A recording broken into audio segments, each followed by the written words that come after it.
When it comes to weather to fly, you can't beat this. But this type of day doesn't always happen. More often than not, we're faced with a wide variety of ceilings and visibility, and that's why there are minimum requirements for flying with visual reference to the ground.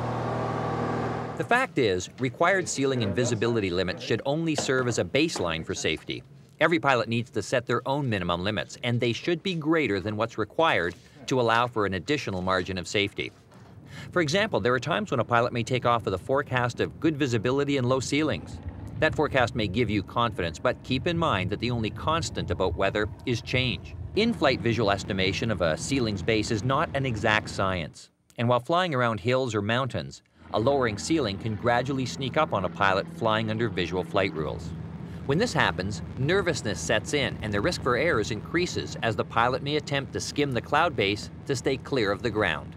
Added are the dangers of towers and their support wires, poking into the clouds that are difficult to see and to navigate around.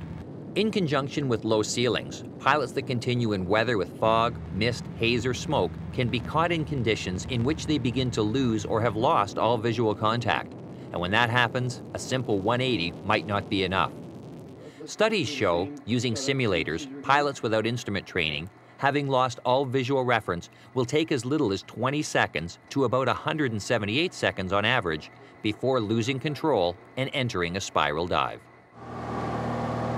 When it comes to flying visually, the basic rule is to fly in good weather. Get an accurate forecast before you take off and monitor the weather while you're in flight. Set your own limitations based on visibility at or above the regulated minima and stick to them.